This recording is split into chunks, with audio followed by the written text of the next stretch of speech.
आपका मेरे चैनल भक्ति का ज्ञान में हार्दिक स्वागत है। प्रिय भक्तगण, आज हम आपको एक कथा का श्रवण करा रही हूँ जो सुनने मात्र से आपके जीवन में सुख, संपत्ति और धन की वर्षा होगी। तो चलिए कथा को प्रारंभ करते हैं। अगर आप यह कहानी सुन रहे हैं तो पूरा सुनिए। इस कथा को आधा अधूरा छोड़कर जाने की गलती मत करिएगा, क्योंकि इस पवित्र कथा को पूरा सुनने से मन चाहा फल की प्राप्ति होगी। इसलिए इस कथा को पूरा सुने। आप शिव भक्त हैं तो भोलेनाथ का अनादर ना करें। भगवान शिव की भविष्यवाणी बताते हैं कैसे होगा कलयुग का अंत और सत्ययुग का आगमन कैसे होगा। तो चलिए इस संदर्भ में जानते हैं। हम जिस कलयुग में जी रहे हैं उससे पहले 3 युग बीत चुके हैं, सतयुग, त्रेता युग और द्वापर युग।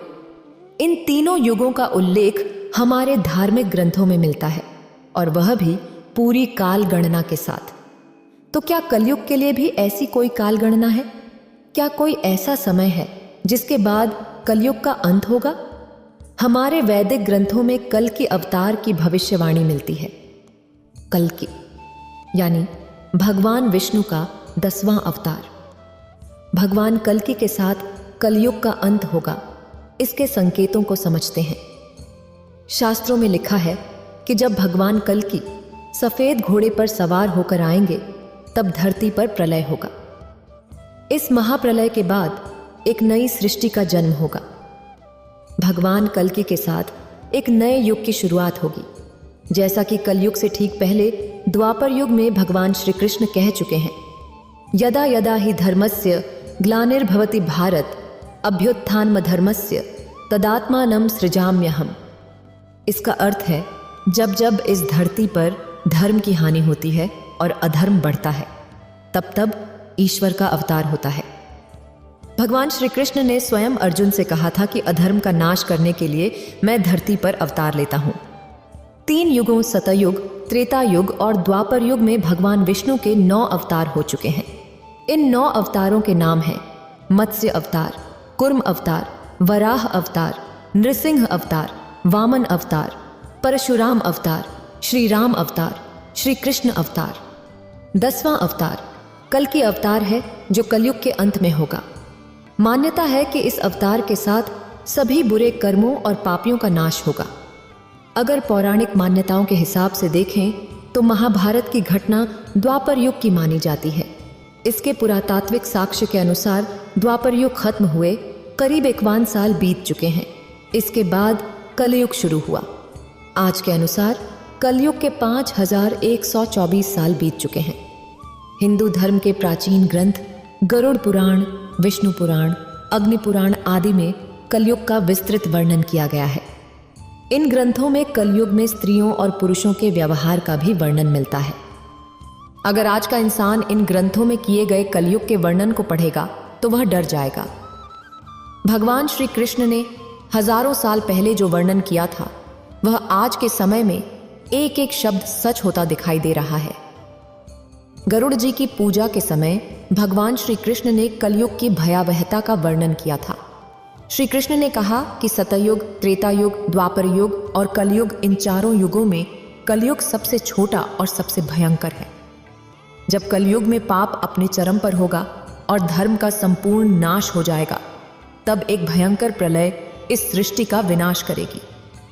भगवान श्री कृष्ण ने बताया कि कलयुग में स्त्रियों और पुरुषों का स्वभाव, उनके कर्म और व्यवहार कैसे होंगे। आइए इसे संक्षिप्त रूप में समझते हैं। बलवान व्यक्ति सबका स्वामी होगा। गरुड़ पुराण के अनुसार चाहे वह किसी भी कुल में जन्मा हो, जो बलवान होगा वही सभी का स्वामी बनेगा। वह सभी वर्णों से कन्याओं को ग्रहण करेगा। धोखा और पाखंड चरम पर होगा। कलयुग में जो व्यक्ति झूठ और पाखंड करेगा, मनुष्य विचारधारा और मशीनी उपकरणों के लिए उसे श्रेष्ठ माना जाएगा। पूजा नहीं करने वालों को देवताओं से भी ऊंचा स्थान मिलेगा। धर्म और उपवास के नियम टूटेंगे। लोग अपने अनुसार उपवास, व्रत, दान, तप आदि करेंगे और कोई विधि विधान का पालन नहीं करेगा। लोग अपने स्वार्थ के अनुसार धर्म के नियम बदलेंगे। धन का दिखावा बढ़ेगा और थोड़े से धन को पाकर लोग गर्व करेंगे। मनुष्य धन का उपयोग केवल दिखावे के लिए करेगा और स्वयं को धनवान दिखाने की कोशिश में लगा रहेगा। धनवान पुरुष का प्रभाव बढ़ेगा और जो पति धनहीन होगा उसकी पत्नी उसे त्याग देगी। धनवान पुरुष स्त्रियों का स्वामी बन जाएगा।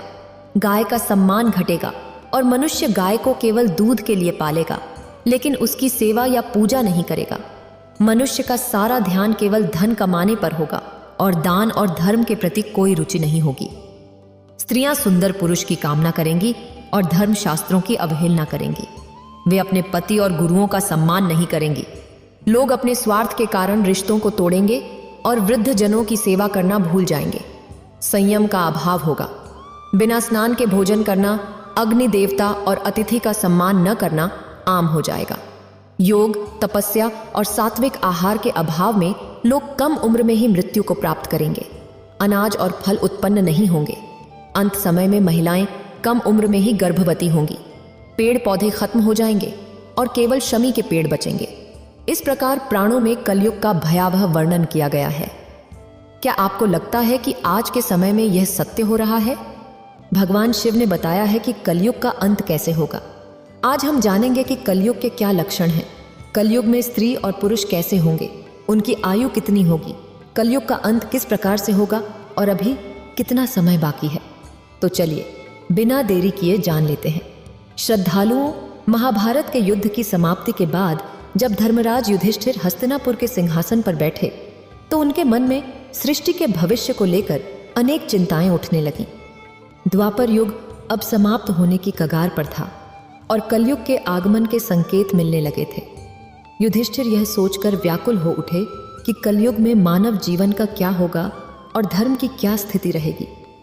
अपने मन की इस चिंता का समाधान पाने के लिए उन्होंने अपने चारों भाइयों भीम, अर्जुन, नकुल और सहदेव के साथ भगवान श्री कृष्ण के पास जाने का निश्चय किया।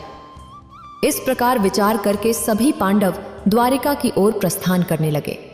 वे पवित्र नगरी द्वारिका पहुंचे, जहां श्री कृष्ण ने उनका स्वागत किया।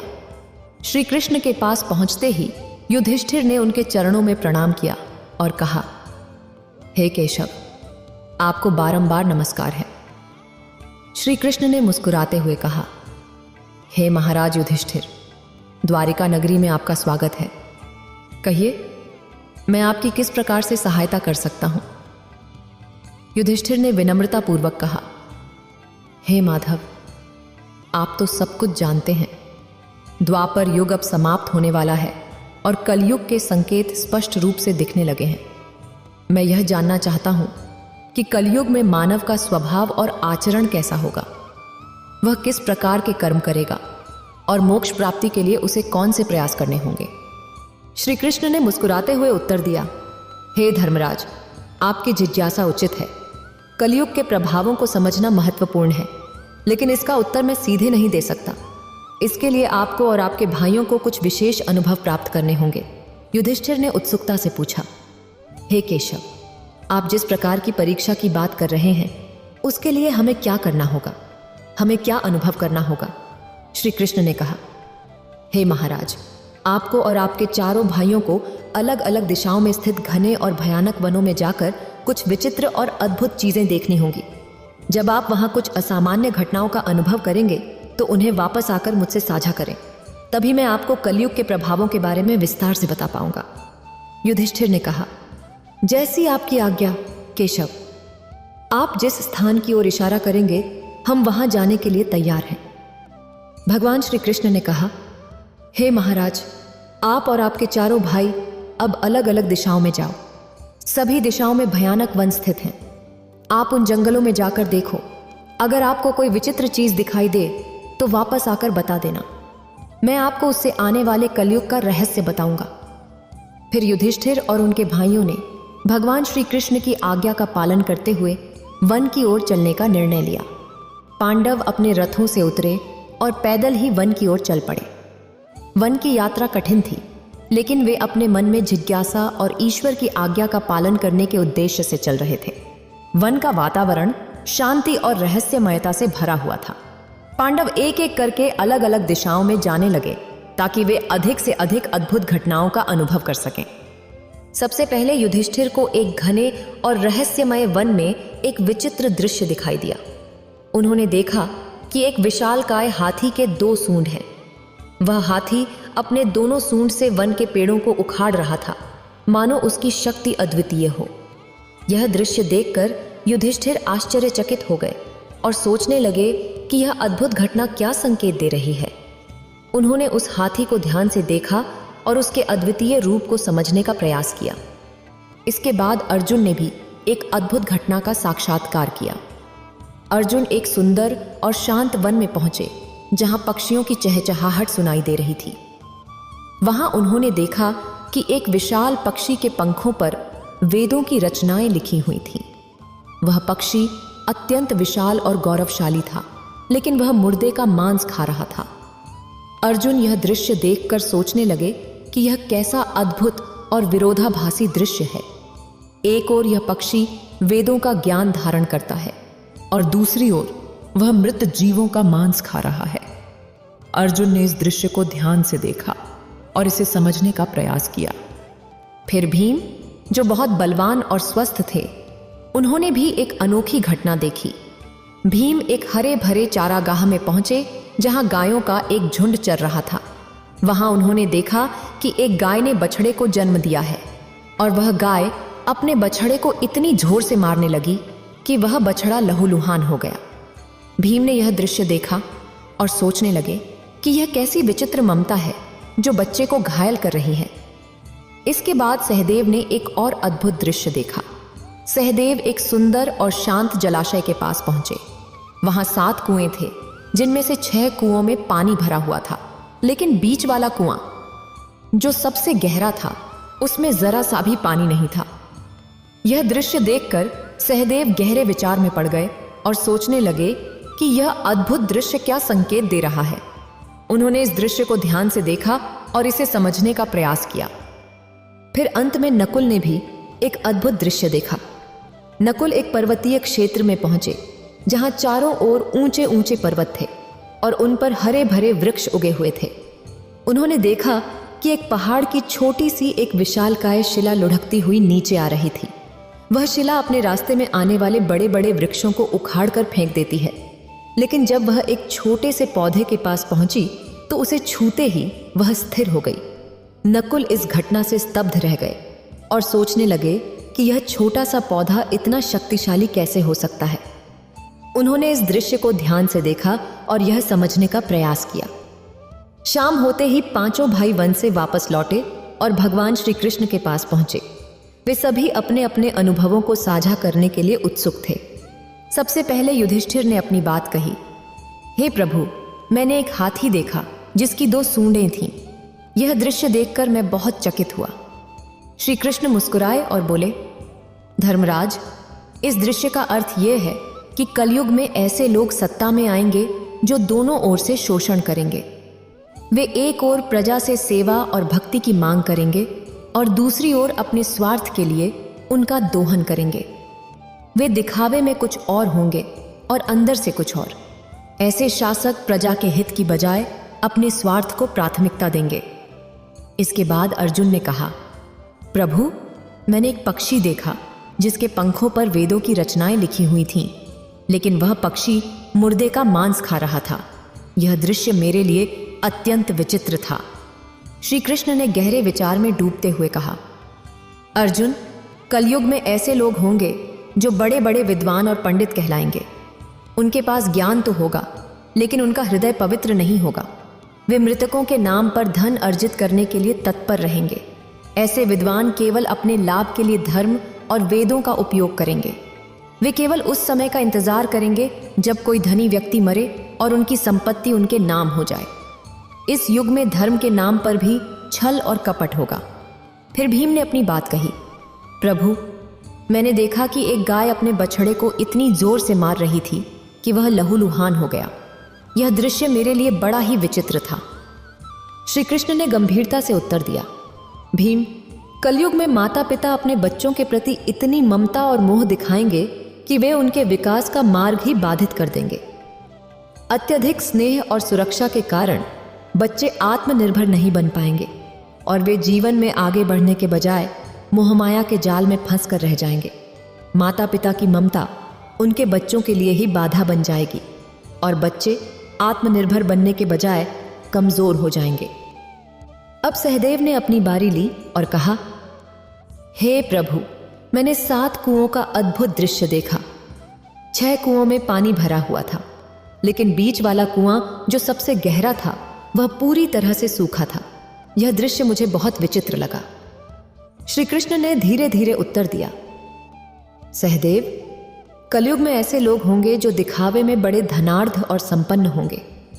वे बड़े बड़े उत्सवों और आयोजनों में अपार धन खर्च करेंगे, लेकिन अपने पड़ोस में भूखे और प्यासे लोगों की ओर देखने की भी जरूरत नहीं समझेंगे। वे केवल अपने स्वार्थ और आनंद के लिए धन का उपयोग करेंगे और दूसरों की पीड़ा की उन्हें कोई परवाह नहीं होगी। यह युग स्वार्थ और अनदेखी का होगा, जहां धन का असली उपयोग नहीं हो पाएगा। अंत में नकुल ने अपनी बात कही, प्रभु, मैंने देखा कि एक विशालकाय शिला पहाड़ से लुढ़कती हुई नीचे आ रही थी।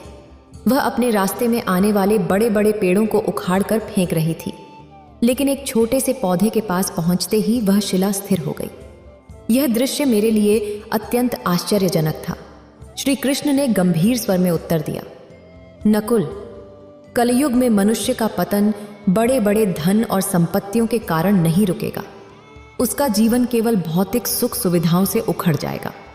लेकिन अगर मनुष्य अपने हृदय में भगवान का नाम और सच्ची भक्ति धारण कर लेता है तो वह पतन के मार्ग से बच सकता है।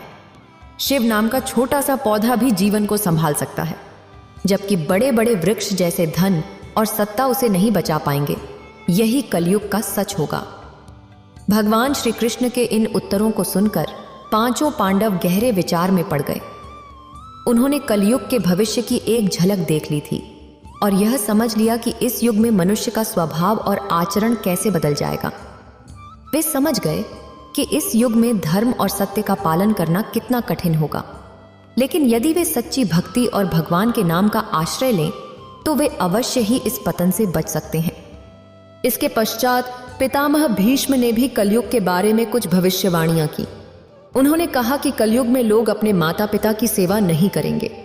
संपत्ति के लालच में वे अपने माता पिता को घर से बाहर निकाल देंगे और विषय वासना में लिप्त हो जाएंगे। लोग पराई स्त्रियों पर बुरी नजर डालेंगे और सदैव काम वासना से भरे रहेंगे।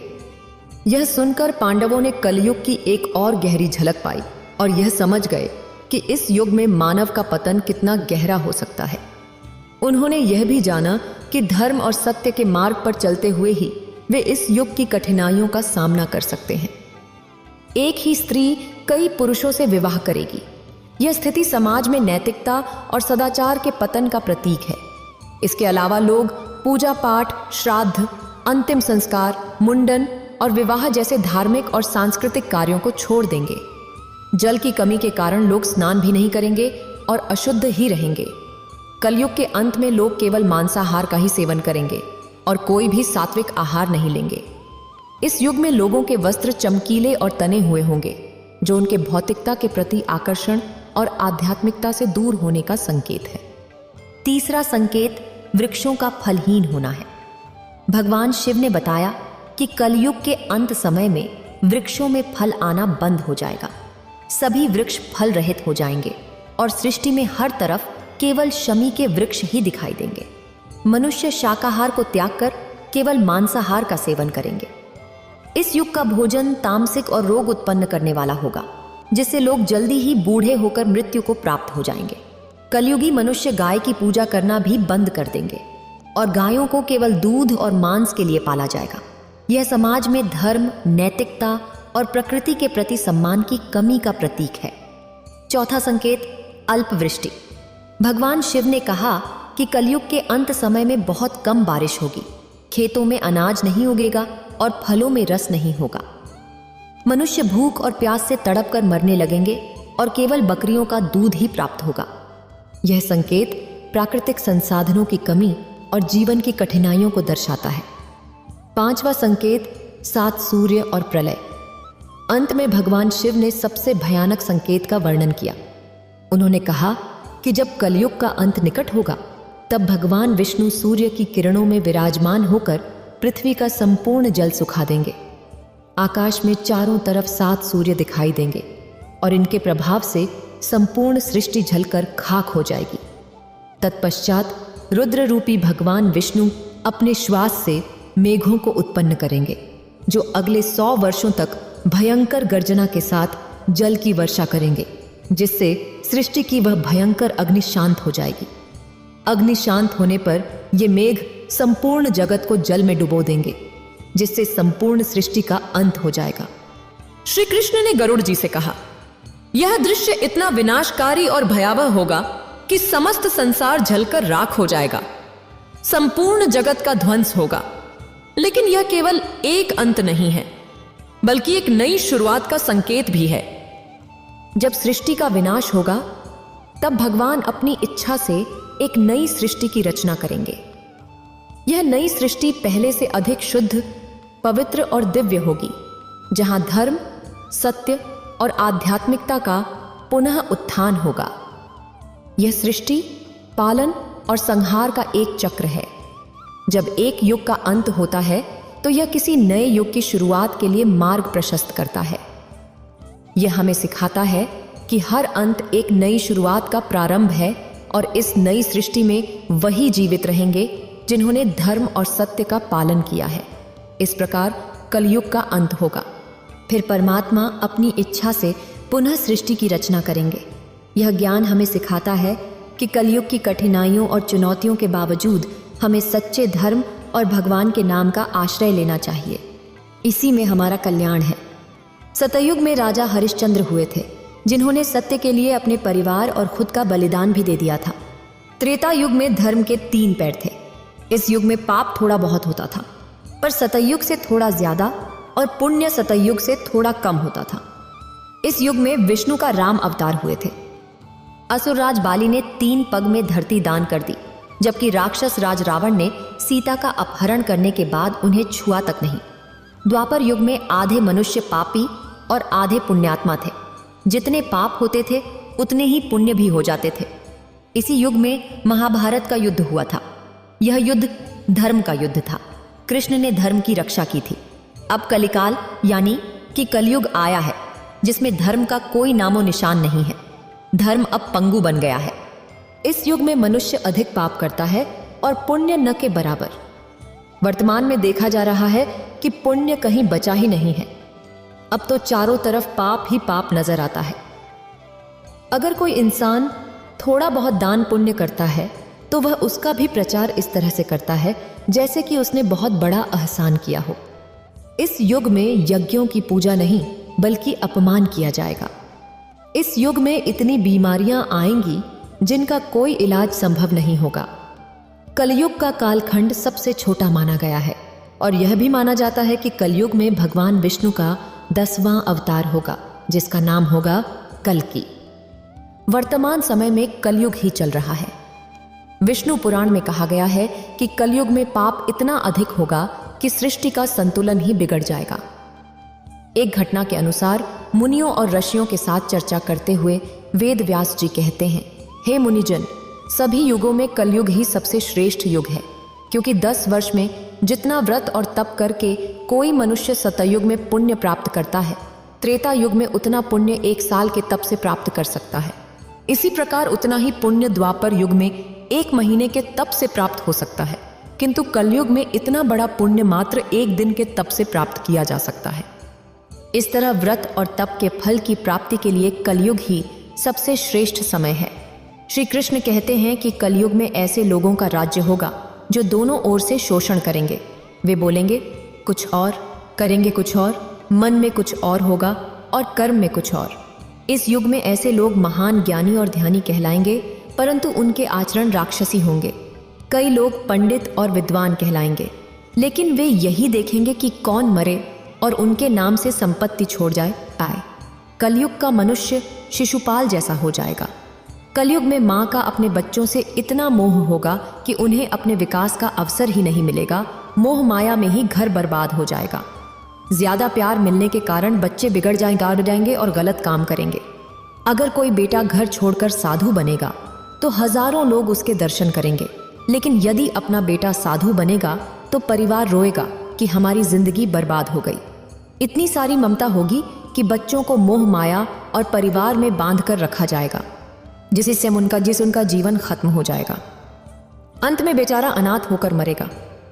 कलयुग में अमीर लोग अपने बच्चों की शादी, मकान के उत्सव और छोटे आयोजनों में लाखों रुपए खर्च करेंगे।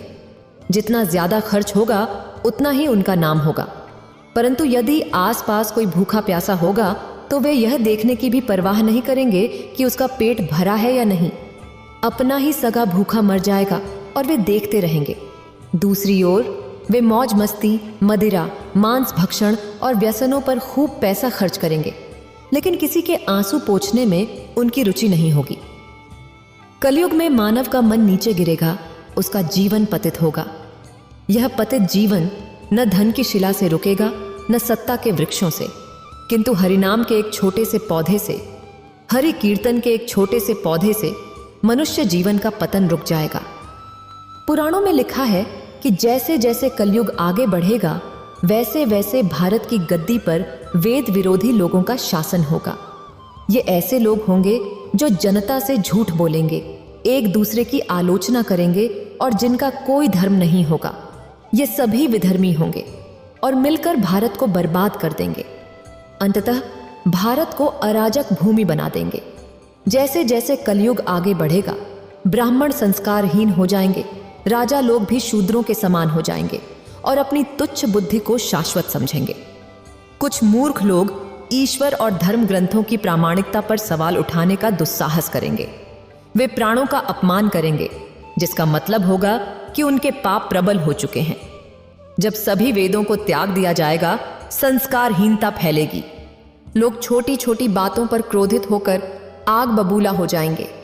दुष्ट लोग स्त्रियों, बच्चों, गांवों और ब्राह्मणों को मारने में भी संकोच नहीं करेंगे। दूसरों की स्त्रियों और धन को हथियाने में ये लोग सदा तत्पर रहेंगे। ब्रह्मा जी ने नाराज होकर कहा कि भयंकर कलयुग में मनुष्य का आचरण दुष्ट हो जाएगा। योगी भी दुष्ट चित्त वाले होंगे। संसार में परस्पर विरोध फैलेगा। ब्राह्मण, क्षत्रिय और वैश्य दुष्ट कर्मों में लिप्त हो जाएंगे।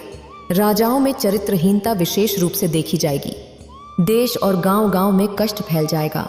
संतजन दुखी रहेंगे। अपने धर्म को त्याग कर लोग दूसरे धर्मों का आश्रय लेंगे। देवताओं का देवत्व नष्ट हो जाएगा और उनका आशीर्वाद भी प्राप्त नहीं होगा। मनुष्यों की बुद्धि धर्म से विपरीत हो जाएगी और पृथ्वी पर पाप और झूठ का राज्य होगा। वेदों का पालन कोई नहीं करेगा। विवाह को धर्म नहीं माना जाएगा। शिष्य गुरु के अधीन नहीं रहेंगे। पुत्र भी अपने धर्म का पालन नहीं करेंगे। जो बलवान होगा वही सबका स्वामी होगा। सभी लोग कन्याओं को बेचकर अपना निर्वाह करेंगे। कलयुग में जो भी कहेगा वही शास्त्र माना जाएगा। कम धन होने पर भी मनुष्यों में घमंड होगा। स्त्रियां अपने केशों पर ही रूपवती होने का गर्व करेंगी। कलयुग में स्त्रियां धनहीन पतियों को त्याग देंगी। उस समय धनवान पुरुष ही स्त्रियों का स्वामी होगा जो अधिक देगा। उसे ही लोग अपना स्वामी मानेंगे। उस समय लोग केवल प्रभुता के कारण संबंध रखेंगे। सारा धन घर बनाने में ही समाप्त हो जाएगा। पुण्य के काम नहीं होंगे। बुद्धि केवल धन के संग्रह में लगी रहेगी। सारा धन उपभोग में ही समाप्त हो जाएगा। स्त्रियां अपनी इच्छानुसार आचरण करेंगी और भोग विलास में लिप्त रहेंगी। अन्याय से धन कमाने वाले पुरुषों में उनकी रुचि होगी। कलयुग में सभी लोग समानता का दावा करेंगे, लेकिन एक दूसरे से जलेंगे और नफरत करेंगे। लोग प्रजा पानी और सूखे के भय से व्याकुल रहेंगे और उनके नेत्र आकाश की ओर लगे रहेंगे। वर्षा न होने के कारण लोग तपस्वियों की भांति फल, फूल और पत्ते खाकर जीवन यापन करेंगे। कलयुग में देव पूजा, अतिथि सत्कार, श्राद्ध और तर्पण की क्रियाएं समाप्त हो जाएंगी। स्त्रियां लोभी, नाटी, अधिक खाने वाली और मंद भाग्य वाली होंगी। वे गुरुजनों और पति की आज्ञा का पालन नहीं करेंगी। पर्दे में भी नहीं रहेंगी और अपना जीवन यापन स्वयं करेंगी। वे क्रोध से भरी रहेंगी। देह की शुद्धि पर ध्यान नहीं देंगी और असत्य तथा कटु वचन बोलेंगी। दुराचारी पुरुषों से मिलने की अभिलाषा रखेंगी और अपने शरीर का प्रदर्शन करेंगी। ब्रह्मचारी लोग बिना वेदों में कहे गए व्रत का पालन किए ही तप करेंगे। गृहस्थ पुरुष ना तो हवन करेंगे न उचित दान देंगे। वनों में रहने वाले भी वनों के कंद मूल पर निर्भर रहने के बजाय ग्रामीण आहार का संग्रह करेंगे। सन्यासी भी मित्रता और स्नेह के बंधनों में बंधे रहेंगे। वे भी स्त्रियों के प्रति गलत दृष्टि रखेंगे। कलयुग आने पर राजा प्रजा की रक्षा नहीं करेंगे, बल्कि कर के बहाने प्रजा के धन का अपहरण करेंगे। अधम मनुष्य संस्कारहीन होते हुए भी पाखंड का सहारा लेकर लोगों को ठगने का कार्य करेंगे। उस समय पाखंड की अधिकता और अधर्म की वृद्धि से लोगों की आयु कम होती चली जाएगी। उस समय 5, 6 अथवा 7 वर्ष की आयु में स्त्रियां और 8 या 10 वर्ष की आयु में संतान उत्पन्न करने लगेंगे। कलयुग के आगमन पर मनुष्य 25 वर्ष तक भी जीवित नहीं रहेंगे। उस समय लोग मंद बुद्धि, व्यर्थ के चिन्ह धारण करने वाले और बुरी सोच वाले होंगे। लोग ऋण चुकाए बिना ही भूल जाएंगे और शास्त्र में वर्णित नहीं ऐसे यज्ञों का अनुष्ठान करेंगे। मनुष्य अपने को ही पंडित समझेंगे और बिना प्रमाण के ही सब कार्य करेंगे। तारों की ज्योति भी क्षीण हो जाएगी, दिशाएं विपरीत हो जाएंगी। पुत्र पिता को और बहुएं सास को काम करने को कहेंगी। मनुष्य अपने माता पिता को घर से बाहर निकाल देंगे और उनका अपमान करेंगे। कलयुग में समय के साथ मनुष्य वर्तमान पर विश्वास करने वाले, शास्त्र ज्ञान से रहित, दंभी और अज्ञानी हो जाएंगे। कलयुग के अंत समय में भयंकर युद्ध होंगे। भारी वर्षा, प्रचंड आंधी और जोरों की गर्मी से लोग बेहाल हो जाएंगे। लोग खेती काट लेंगे, कपड़े चुरा लेंगे, पानी, पीने का सामान और पेटियां तक चुरा लेंगे। चोर अपने जैसे चोरों की संपत्ति चुराने लगेंगे। हथियारों से भी हत्याएं होने लगेंगी। चोरों से चोरों का नाश होगा, जिससे जनता का कल्याण भी होगा। बाद में मनुष्यों की आयु अधिकतम 35 वर्ष रह जाएगी। औसत आयु 25 वर्ष तक सीमित हो जाएगी। 10 वर्ष की आयु में स्त्रियां गर्भवती हो जाएंगी। 16 वर्ष की आयु में लोग वृद्ध हो जाएंगे और जल्दी ही मृत्यु को प्राप्त हो जाएंगे। इंसान का शरीर छोटा और कमजोर हो जाएगा। कलयुग में ऐसा समय आएगा जब मनुष्यों की उम्र बहुत कम रह जाएगी और युवावस्था समाप्त हो जाएगी। कलयुग के प्रभाव से प्राणियों के शरीर छोटे, कमजोर और रोगग्रस्त हो जाएंगे। श्री सुखदेव जी परीक्षित जी से कहते हैं कि जैसे जैसे घोर कलयुग आता जाएगा, धर्म, सत्य, पवित्रता, क्षमा, दया, आयु, बल और स्मरण शक्ति का लोप होता जाएगा। कलिकाल बढ़ने के साथ साथ मनुष्यों की आयु घटकर 25 वर्ष या 35 वर्ष रह जाएगी। धर्म और जीवन का पतन होगा। कलयुग में चारों वर्णों के लोग शूद्रों के समान हो जाएंगे। गाय भी बकरियों की तरह छोटी और कम दूध देने वाली हो जाएगी। अंततः अन्न उपजना बंद हो जाएगा। पेड़ों पर फल नहीं लगेंगे। धीरे धीरे सारी चीजें विलुप्त हो जाएंगी। गाय दूध देना बंद कर देगी। स्त्रियां कठोर स्वभाव वाली, कटु वचन बोलने वाली और पति की आज्ञा ना मानने वाली होंगी। जिसके पास धन होगा, स्त्रियां उसी के साथ रहेंगी। मनुष्यों का स्वभाव गधों जैसा हो जाएगा। धर्म कर्म का लोप हो जाएगा। मनुष्य अहितकारी, नास्तिक और चोर बन जाएंगे। कलयुग में समाज हिंसक हो जाएगा। जो लोग बलवान होंगे उनका ही शासन चलेगा। मानवता नष्ट हो जाएगी। रिश्ते समाप्त हो जाएंगे। एक भाई दूसरे भाई का शत्रु बन जाएगा। जुआ और हिंसा ही धर्म समझा जाएगा। पुत्र अपने पिता का और पिता अपने पुत्र का वध करके भी संतुष्ट नहीं होंगे। लोग अपनी प्रशंसा के लिए बड़ी बड़ी बातें बनाएंगे, लेकिन उनकी निंदा नहीं होगी। कलयुग का अंत और समाधान। कलयुग के अंत में सभी अनैतिक कृत्य सामान्य हो जाएंगे। स्त्री और पुरुष वैदिक नियमों का पालन करना छोड़ देंगे। अंततः कलयुग से बचने का एकमात्र उपाय हरि कीर्तन और धर्म का अनुसरण होगा। वेदों की ओर लौटकर ही मानवता बच सकती है। जो व्यक्ति धर्म से विमुख रहेगा वह हमेशा दुख और संकटों में घिरा रहेगा। सत्य, स्वच्छता, सहिष्णुता, दया, आयु, बल और स्मरण शक्ति का क्रमशः ह्रास होगा। जिसके पास जितना अधिक धन होगा वही सबसे श्रेष्ठ माना जाएगा। कानून और न्याय केवल शक्ति के आधार पर लागू किए जाएंगे। कलयुग में पुरुष और स्त्री साथ साथ रहेंगे और व्यापार में सफलता छल पर निर्भर करेगी।